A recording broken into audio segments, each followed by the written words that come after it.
Now, a fascinating story about a fairly new and predictably controversial practice: choosing the sex of your baby. It may be about as easy someday as choosing the color of your car. It is the natural assumption of any mother who has a son as her firstborn child. I kept thinking, well, my next child will be a girl. The law of nature says every time a boy is born naturally, there's a 50-50 chance the next child will be a girl. But there was always like this, sort of this pit in my stomach that something was missing, and I just felt like I was meant to be a girl mom. One baby.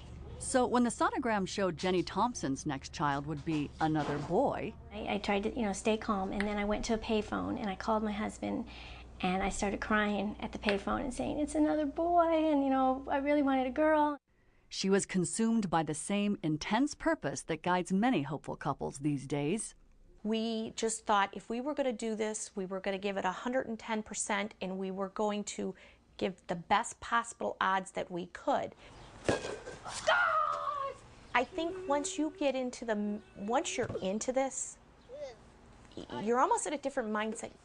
A mindset that's now leading couples, many perfectly fertile ones, to nonetheless seek fertility treatment from doctors who claim their fertility procedures can guarantee your next baby will be the gender of your choice.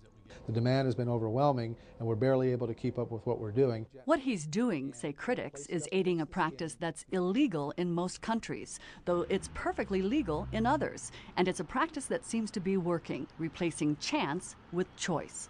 Embryos are stored in here. But in addition to the legal questions, sex selection also raises many ethical questions, Each one of these is a family. as well as serious questions regarding the so-called natural order of things. What happens is there is greater violence against women. In some camps, experts fear man-made gender selection could one day actually put mankind's future in jeopardy.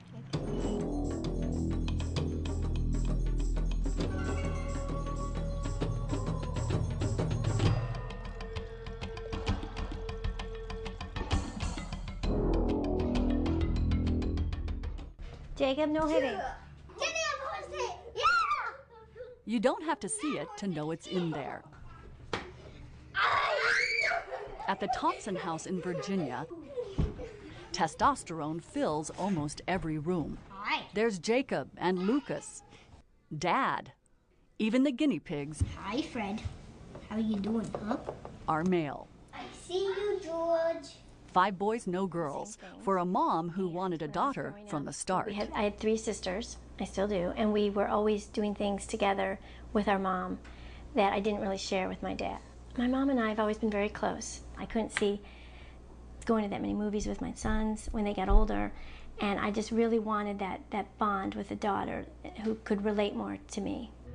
So when Jacob was born, Jenny Thompson's hunger for a girl intensified. Well, it was especially hard for me because I had been doing at-home methods that I had read about in a book, about things to do to increase your chance of having a girl.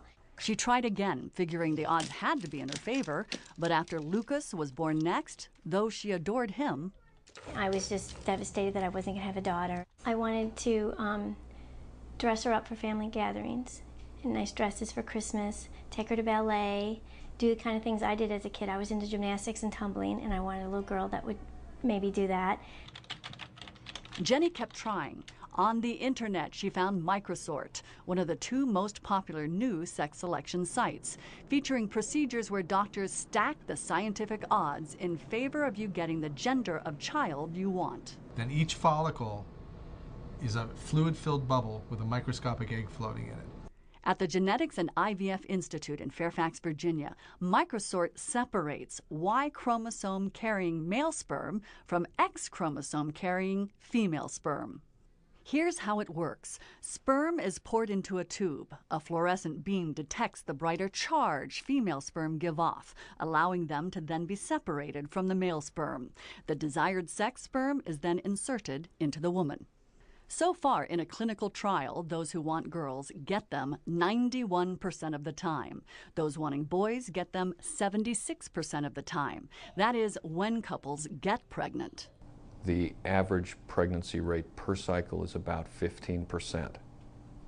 and that's across all the age groups. As would be expected, the pregnancy rate decreases with increased maternal age. Microsort costs $3,400 per try, and there are restrictions to encourage family balancing. You must be seeking a child of the opposite gender of the one you already have, for instance, so no firstborn children. And you have to be married.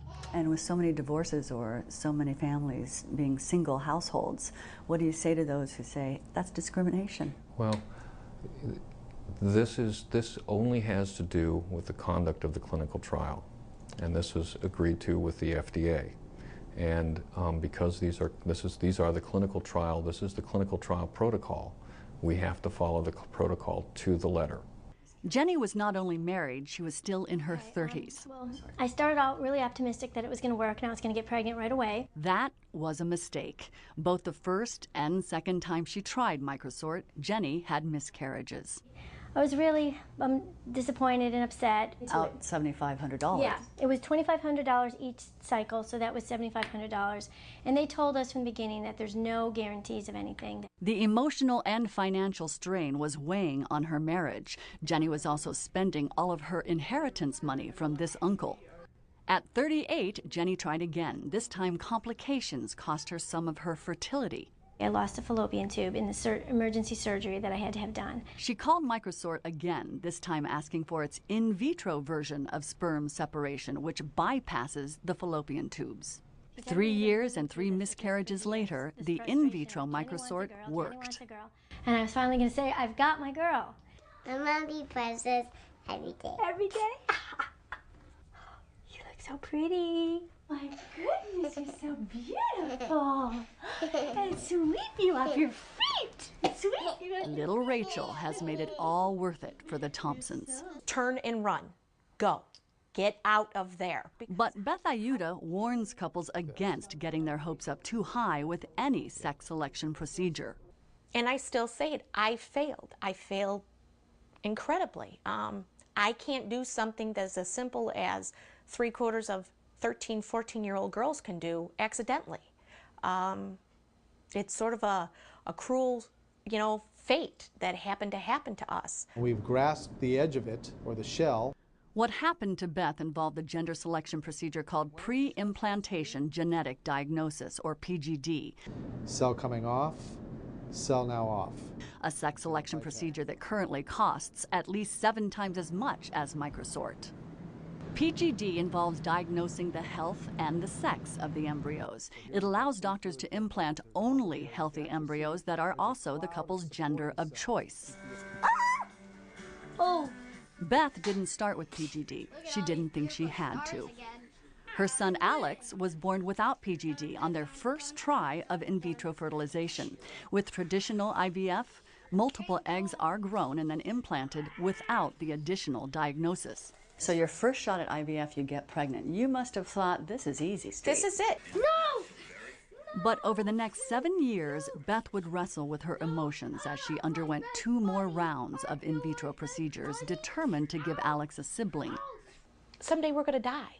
I want him to still have his family, have somebody with him, so he isn't the only one left from Sam and Beth. Alex dreams of a little brother. What would his personality be like? He would first when he's like 3 or 4, I would like him to like Buzz Lightyear. Then when he's a little older,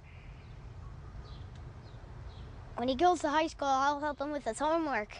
When Beth and Sam had Alex, they did what most IVF couples do. They had their leftover embryos frozen, thinking down the line they could give Alex a sibling whenever they wanted to. 3 years later, they paid the $3,000 it cost to thaw their embryos and have them implanted. But their spirits dropped when they did not get pregnant. And 2 additional runs at in vitro over the next 4 years were also expensive misses. Finally, the family decided to fly to Denver to undergo PGD. It would mean this time their embryo's health and gender would be diagnosed. But it cost $20,000 for PGD alone, plus We figured there was 3 airline tickets. I had flown out about a month and a half prior to that, so there was an overnight stay at a hotel, car rental, that kind of a thing. This time they had taken Alex along, believing PGD is the King Kong of fertility forces that guarantees success. This first trimester fetus. The overwhelming majority of PGD patients are successful, but that's because they're fertile and their embryos are healthy. Did you max out your visas? Yeah, in some points. We moved money around. We stole from Peter to, pay Paul, that kind of a thing. But that's what every other couple who does this does.